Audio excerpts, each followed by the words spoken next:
Fusion? Yep. After we have gone through this transition process, did you hear what he just said? The old world order is dying and the new world order is rising. This is a call for prayer. Third point.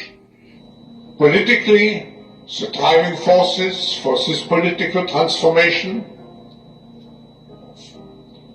of course, is the transition into a multipolar world, which has a tendency to make our world much more fragmented.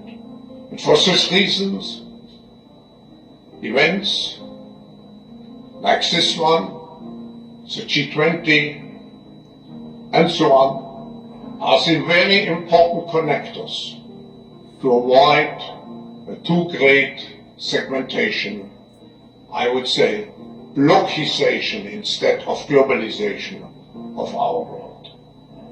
So let me explain what he says here. So he says a multipolarized world makes us fragmented.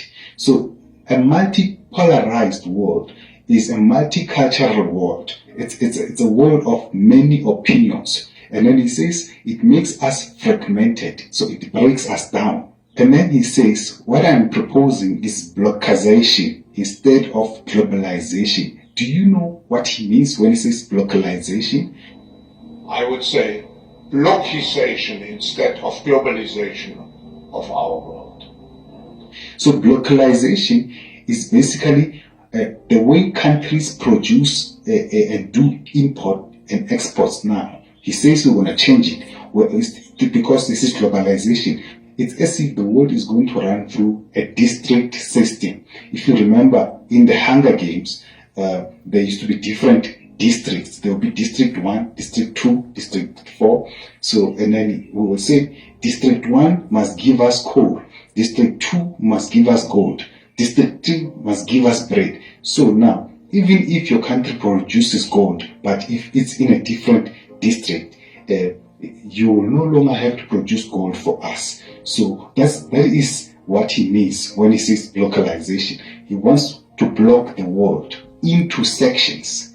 And what do we know as believers? We know that a person who wants to localize the world, who wants to divide the world into sections, is the Antichrist. But obviously, what is happening now is not the Antichrist. This is the preparation of the world of the Antichrist. So he wants to get the world used to a localization system. Company. But the truth of the matter is, we are not restructuring a company here. We are restructuring a global economy. You know, they are restructuring our world. That is why we can wake up one day with the money that you have in the bank, and they will tell you that your money is worth nothing.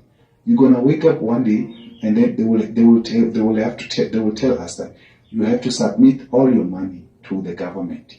So please be prepared to wake up one day and all the money that you have in the bank is worthless. We need to prepare ourselves for that. Remember in my video for what to expect in 2023, when I said when the money fails, these people are creating an environment where it allows for people to say the money failed, let us sell ourselves over to the government. Please, I beg you, please, when the money fails, when you wake up and they say the money that you have is not worth what you thought it is, do not sell yourself to the government. I'm begging you, please, do not sell yourself to the government. Because he's not joking when he's saying they are restructuring. This is going to happen, and we need to put our shock absorbers on so that when it happens, we are prepared to deal with it and to handle it. So what I'm essentially saying is that our trust in the institutions, in the banks, in the schools, in the law of the land, our trust in all those set up structures must diminish, and we must set our trust in God. Please, let us stop trusting the government. Let us trust God. Now, he says technology will change who we are. So if technology is going to change who we are, what does it mean that technology is going to change who we are? In conclusion, this is a time for us to seek God. This is a time for us to lay off everything that distracts us from Yahweh. If you are not close to God, this is going to be a difficult time for you. This is a time for us to clean our altars and to reset our fire on and to look to Yahweh again. He is the only hope. Jesus is the only hope. There is no political movement that is going to stop this. There's no rebel that is going to stop this. It's only Jesus, and no one can stop this. So the only thing that we can do is to hide ourselves under the shadow of the Almighty. Amen. God is the only one who can save us from this. God is the only one who can make us go through next year. He is the only one who can make us survive an environment that is called a multi-stakeholder environment. Seek God, seek God, seek God, I beg you. I speak a blessing over your life, and I say, may the Lord bless you. May the Lord keep you in Him. Thank you for watching this video. Shalom, shalom, shalom.